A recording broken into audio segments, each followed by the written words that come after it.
You're listening to the Comic Crusaders podcast. I am your host, Al Mega, CEO of Comic Crusaders and Undercover Capes. In this show, I'm sitting down with creators from all walks of life to talk about inspiration, process, the lessons they've learned, and a whole lot more.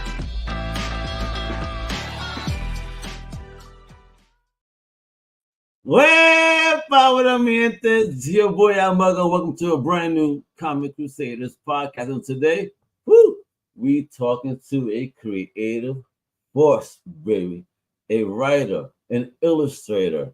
I mean, she has created a fantasy trilogy called Verse, all right? The latest book is going to come out in August, right? So, right, it's this month, whatever, all right? So make sure you get that money ready. I mean, she's been on the journey. You've probably seen her if you're a fan of Indian via Vault Comics, a dope publisher. We're going to learn how she got connected with them, a whole journey. Let me introduce this very talented young lady, the one, this only future star, Sam Beck. Hey, how you doing? Hello. Good. How are you? That's the best intro I've ever gotten anywhere. Because you're a boss, man. You're a boss. You're doing your thing. I see what you're doing. I mean, I'm seeing the artistry. I'm looking into what you've been doing. I'm like, wow, yo, you are smashing the game. All right, yo, what up, Danny? Thank you for tuning in. What up? All right, so Sam, thank you for coming on. You know what I mean? To share some time with the Crusaders.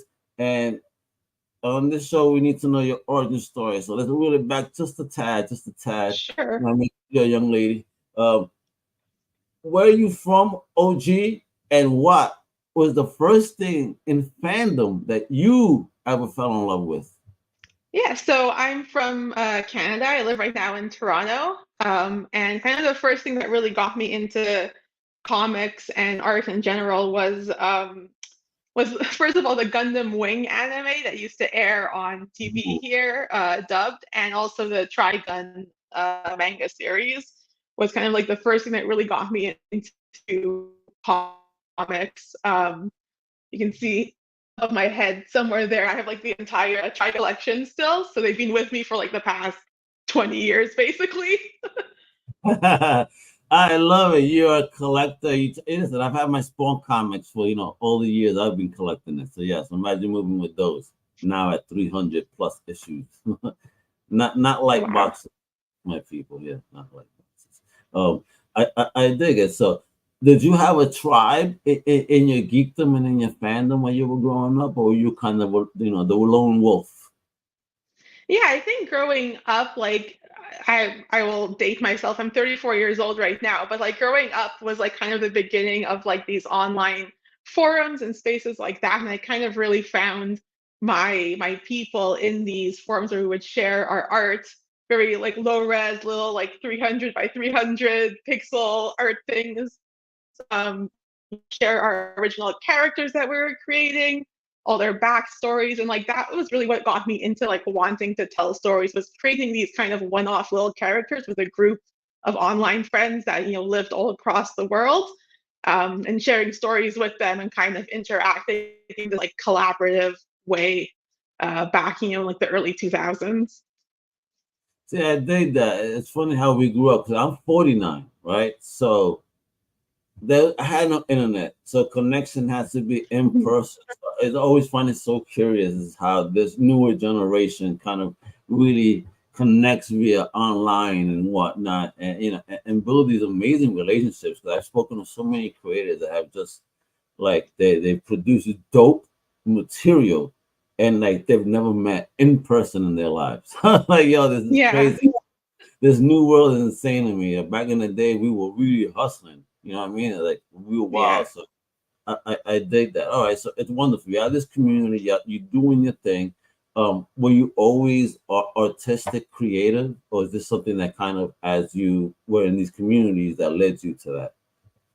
Yeah, so when I graduated high school, kind of what I did in university was I was a graphic designer. So graduating from there, I had my first job doing like mobile design for like corporate sites like banks and things like that. So it was a creative field, but it wasn't creative like comics and fine arts is creative. Okay. After about like 5 years of doing that, I told my now husband, like, you know what, I want to take a year off to kind of try and pursue art as a full-time career. Like, we've saved up enough money for me to take this risk for 1 year. If it doesn't work out, I can always just go back to my day job. Beautiful. But Big thankfully, it shots to did work hubby, man. out. Big shout out to hubby, in support, because again, when you're a couple, that's a big decision. So, and I Yeah. understand that. Big salute that you guys, that he believed in you that much. Yeah, that's a beautiful thing, man. Yeah, it was really fantastic. He was super supportive, and like thankfully, like I now I've been doing comics for the past 10 years almost, so it worked out. I feel super lucky to still be in this field and like have it be my full-time job.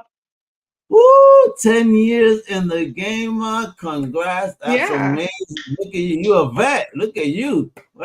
I'm digging that. Digging it. All right. So, what were the first steps that you took in learning how to step into the business, if you will? Like, and what even Yeah. inspired it? Like, from what I see, you're YA fantasy genre writer. Like, was comics the intention, or were you a full-time writer? What came first?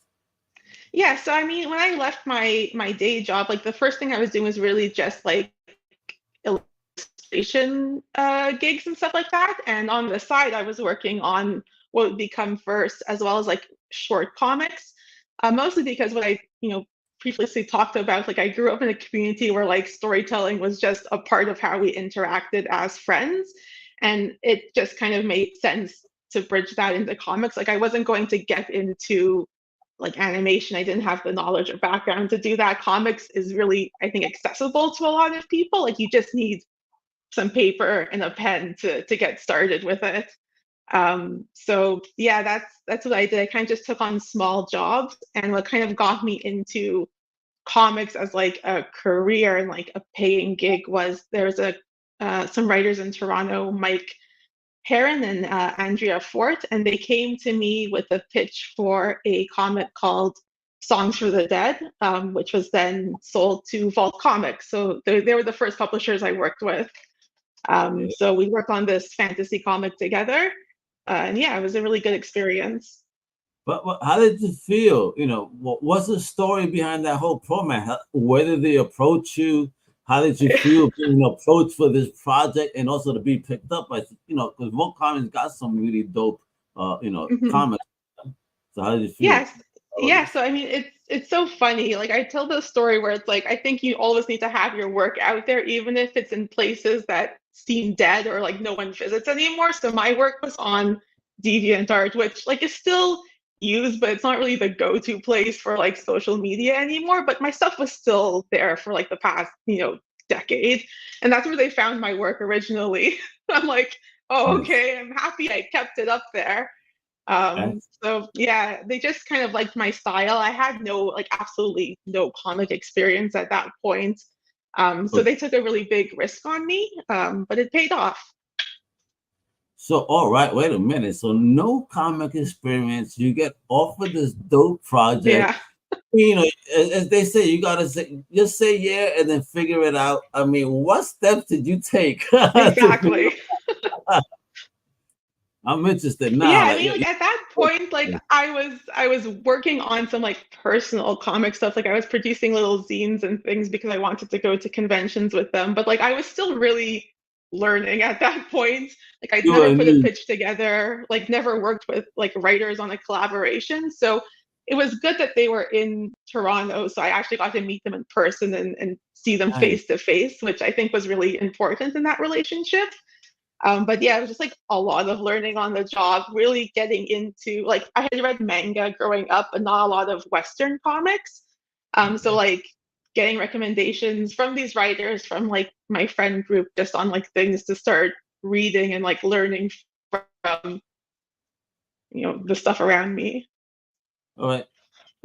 Was there anything that was that they recommended to you that you fell in love with? Oh, I can't even remember now. I think they recommended the Saga series, which I read when I started, and like I've kind of it's a really fantastic series. Read the first like few issues of it. But I never finished it. It's something that's like been on my to read and finish list for a really long time at this point. Amazing. So, all right, we got to start digging into it. We getting. So, you get offered these projects, right? They invite you into the world. How did now that inspire you to work on, what is now, the verse comics? You know what I mean? Mhm. The Beck Yeah, verse. so Talk about the Beck verse. Let's go. yes, yes. Yeah, so like I started working with them. That was kind of like my paying thing. I had been during my day job, I had like a notebook where I would write what I wanted first to become. So I would do that instead of my instead of my work, writing up like all the notes and stuff. And Verse started out as a web comic, so I didn't feel confident enough like pitching it to a publisher. I had no idea how to even do that at that point, but I had been reading web comics for a really long time. So I'm like, all right, let's make it a web comic. It's going to be free to read, like anyone can access it. I can kind of update it on my own time. There's no like pressure from a publisher to like get out, a certain number of pages a month. So yeah, that's how it started. And like first, like you said, it's a young adult fantasy comic. Like I just liked fantasy as a genre. It felt like a really natural fit as my first comic. So yeah, the web comic for a really long time until it got picked up eventually as a from a publisher. We can get into that afterwards, but yeah, that's how it started off. That's dope. So what was the process for you? 'Cause again, you're still kind of right in the new state. So now you have this thing, you've been working on, trying to present it. How easy was it for you to put it together? Did you have a collaborative team? Did you do it by yourself? Yeah, so Verse is like entirely independent. Like I do the story, the artwork, lettering, everything was basically on my own. How I many think a lot of webcomic you should creators have are a like collection that. of hats. Come on, I don't see that on the wall. Come on now. I have the book two over there. Yeah, so like a totally independent thing, and I think that was good because I got to learn about all the different jobs within the comic industry. Like I was everyone basically when I started out as a web comic. I think that like helped me the skills.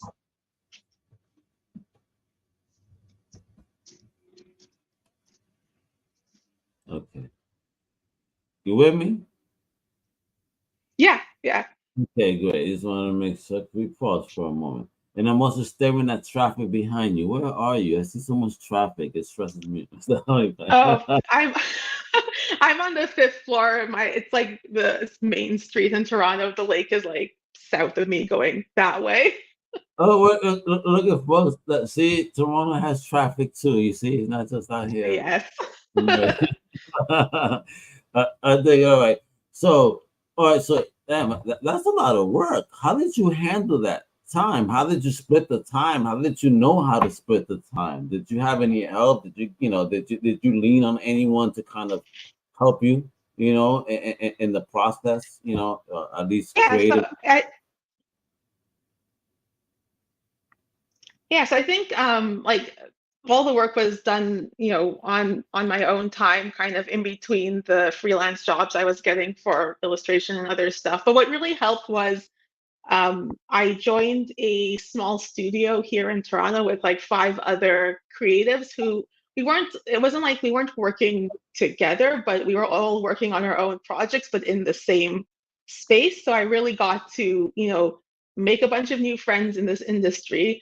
First of all, like I'm still friends with these people, even though I don't work out of the studio anymore. And I got to learn from them because they had been doing, creative things for a much longer time than I had.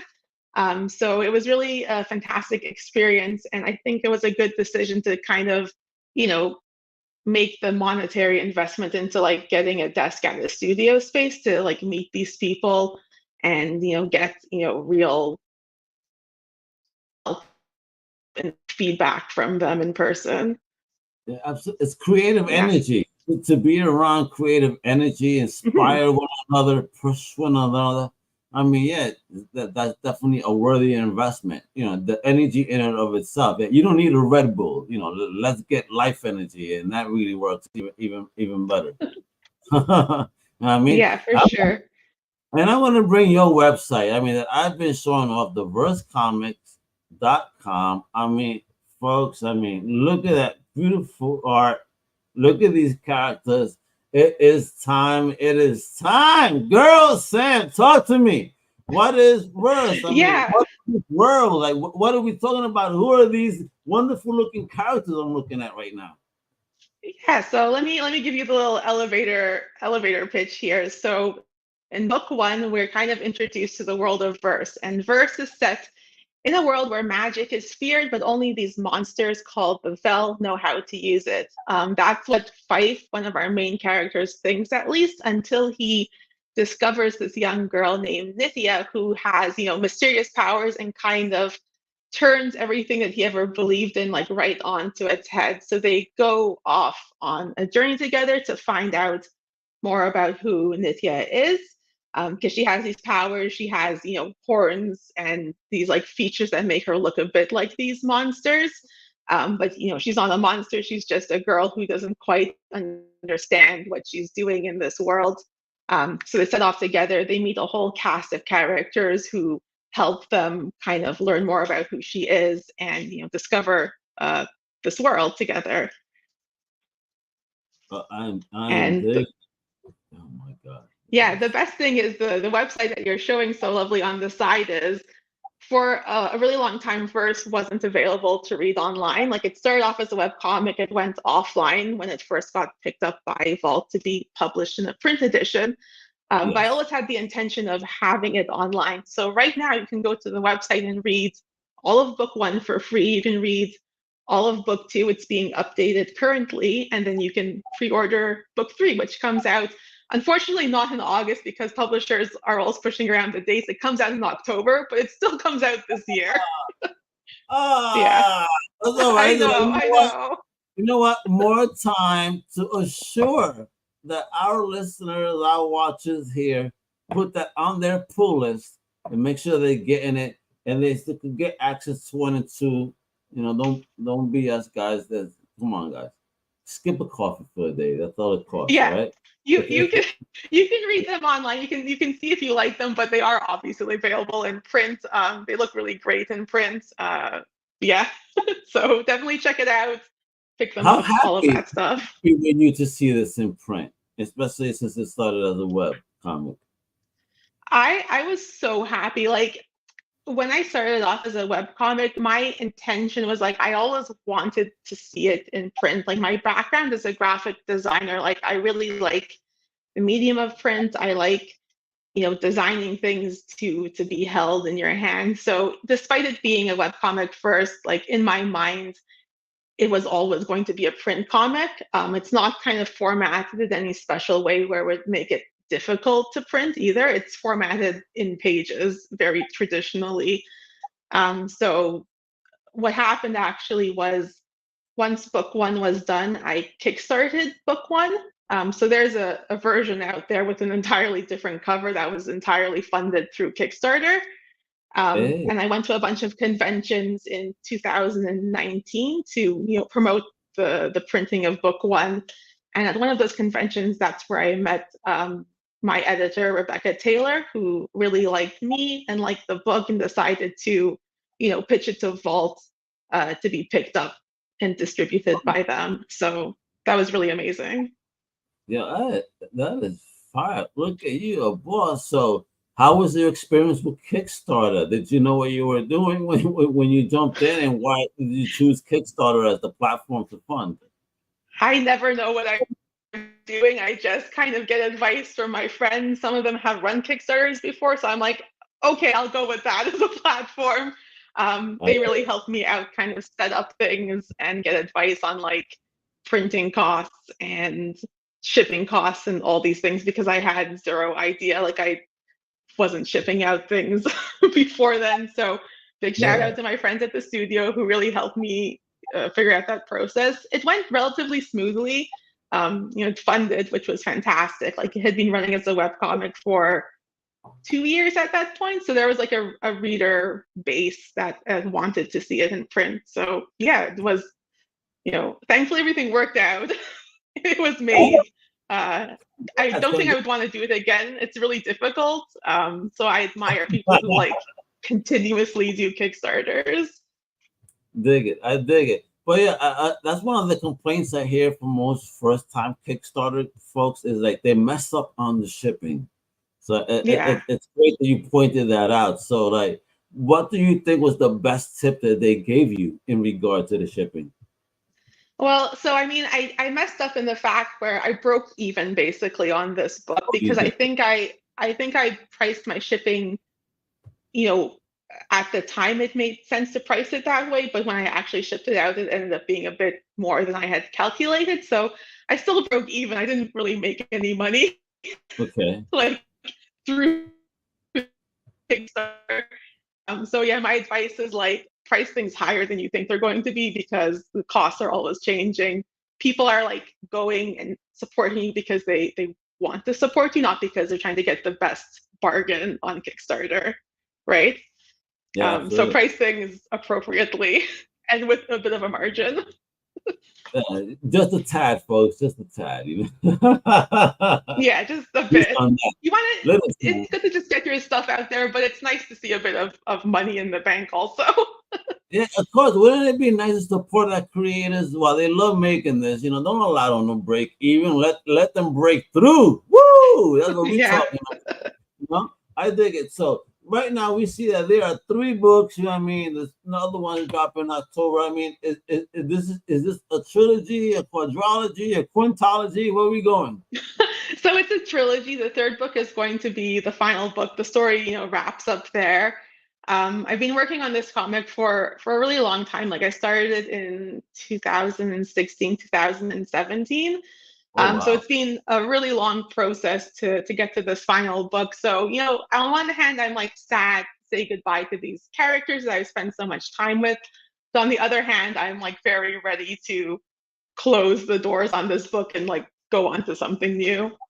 Excellent. And talking about things that are new, will you be handling any new projects? Right after this baby, this wrap.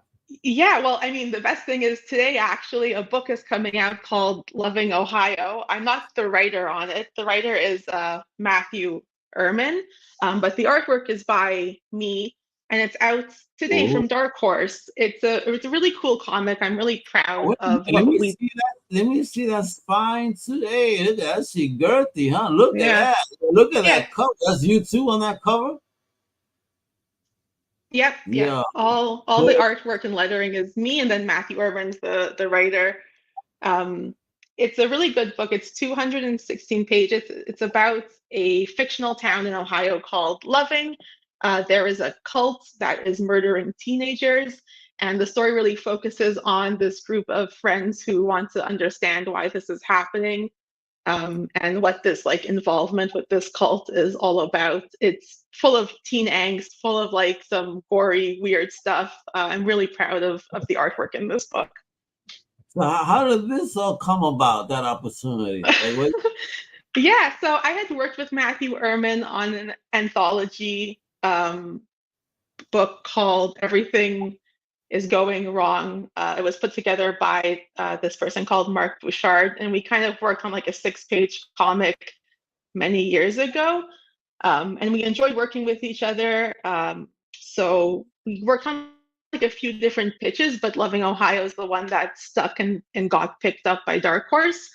And yeah, it's been a really fantastic process. Like me and Matthew, I think are really good collaborators. I enjoy working with him a lot, so I'm like super proud of this book, and I'm really happy it's coming out today. This all worked out very well. I kind of forgot that Woo! these two things were happening at the same time. Look at this. See, folks, I said she's a boss. I told you. You know what I mean? She killing it. She murdering the game. Oh my gosh, I'm digging it. So before we wrap, just a couple more questions. Like, what's up with the convention game? Are we gonna get to see you anywhere? Are you touring anywhere up in Canada? You coming to the States? What's popping, Sam? Yeah, so I am probably not doing anything this year, but I will definitely be doing some conventions next year. The one I will almost 100% be at is TCAF in Toronto, Toronto Comics and Arts Festival, which happens in May. I'd like to be at Toronto Fan Expo as well. The States, not sure about. I have some life events happening, so we'll see what happens next year. But I'll be for sure in Toronto at a couple of conventions in the spring next year to promote first. I'll have all 3 books by then. Loving Ohio, and then I miss being at conventions. I haven't done them since 2019, so really looking forward to meeting people. Yeah, let's go, Sam. You crazy? Yeah. You gotta show me what this is all about. You come on, girl, get in there, get in there. I think that the comic book universe needs your energy out there, that light that you're shining with these wonderful projects. That you heard, I mean, a woman that wears all the hats and amazing projects. You know what I mean? Then she works with other collaborators on some other dope projects, as you saw that dropped today from Dark Horse. I mean, indie books, you know what I mean? Premiere, she working everywhere, doing her thing. I am digging this. And folks, I've been showing this off. So it's easy peasy to follow her and stay tuned as to what she is doing. So you can follow her on Instagram and X at Sam Beck, that's Beck, draws. All right. And then most importantly, you need to go to that website. You want to start reading, you got to see what the hoopla is all about. You know what I mean? What it is, what we're talking about, is see your boss. Go check out versecomic.com. Yes. All right. Right there, you can check out 1, 2, and then pre-order, right? Make it rain, make it rain, make it a hit. All right. On number 3, right now, as she says, it's gonna drop by October. All right. Again, things happen in the biz. It should have been this month. Yeah. This book is hot, and it would have been nice, to read it in the heat that is the summer right now. It's all right though. It'll bring the heat in October. That's all. It'll keep you warm then. You can cozy up with the book, with your hot coffee and read it in the fall. Let's go. I am digging it. All right, Sam. Last question here. I mean, based on your experience in the business and how you've come about and all, like, what type of advice would you give also to maybe an up and comer, especially on your level that does just about everything? So I think my biggest advice is if people want to get into comics, now is almost it's the easiest time to get into them. Like I said, all you need really is a pen and paper to start writing and drawing. And I think if you have access to the internet and a computer, doing a web comic is maybe one of the best ways to just get your stuff out there. You can you can build your own website if you have the knowledge to do that, but there's also a ton of other platforms like Webtoons and Tapas and all of that stuff where you can just put your comics up there and see if you want to see who reads it, and it's going to really help you learn on the job and get kind of that immediate feedback, which for me at least was really helpful. Just seeing that people are reading this when I was starting out, I'm like, okay, maybe I'm doing something right here. But it's fantastic because there's no publishing gatekeeping, none of that stuff. You draw and you write what you want to draw and you put it online, and people will come to it if it's interesting. You hear that, folks? I love that advice. It actually is a fantastic way to test the waters, on your creativity. I'm digging that advice. Now, not many people kind of mention that as being a route. So I like that angle. Sam, thank you. I think that's probably be the gem of the year right there for people that want to start out. Yeah, just do it. Nice thing, right? Because you get feedback. You said instant feedback. So not to be discouraged, but at least the truth. You know what I mean? Yeah, if it's not working out, you haven't invested too much time and money in it. You can do something new, especially if you're the person that's the story, the art, all of that, or find someone that wants to collaborate and take that risk with you. But it's an easy way to kind of get in there and get people reading your stuff. And would you say also know the role that you play? Because again, you play many hats, and what if somebody's attempting that and they may be weak on a role? What type of advice would you give them on that? know that weakness and get someone? I mean, how would you, Yeah, I how would mean, you approach that? I think for me, like I'm an artist first and kind of a writer second. I'm a much stronger artist than I am a writer, is what I tell people. So for me, it was like learning how to write, which maybe might be easier, but like if you're a writer, like one of the people that I've collaborated with, they started off doing like sprite web comics. They're a writer first and kind of an artist second, but they taught themselves to draw and do these sprite comics to get their stuff out there. So like it works both ways. Like you just need to kind of learn the skill, or like I said, you kind of reach out to someone that wants to take that risk with you on a web comic, which might not pull in any money, but maybe they are your friend or they're invested in the story and they want to collaborate and have this partnership to kind of get their stuff out there. There we go, folks. You hear that, Sam? Thank you so much for hanging out with me today. Talking about the Beck verse, through the verse comic. You know what I mean? The one that dropped today, Ohio, Dark Horse Comics. You better peep it. You saw that's the girthy one too. That is some shelf porn right there. Something sexy. You know what I mean? That'll stand out on you. So that's fine again. Let me see this book again, because it is a sexy looking book. I gotta see it again. Look at that. Look at that, folks. From Dark Horse today. Support this amazing creator right here. We want to see more of her. Oh man, that's it. This is my last one. I promise. My last question. Damn, I gotta ask it. I gotta ask it, Sam. If you could work on any character at all from any comic book universe, any character, what character would that be? Let's manifest. Oh no, I have an answer, but it's not a character. There is one book that I would love to do a comic adaptation of, and that's Stardust by Neil Gaiman. I would love to do a comic adaptation of that novel. It's one of like my favorite books, and I love the movie as well. I've seen it way too many times to count, so I would love to do that comic adaptation. Neil, anyone know Neil? Come on, let him know that Sam is ready for this. Let's go. You know what? I mean, yeah. You know what?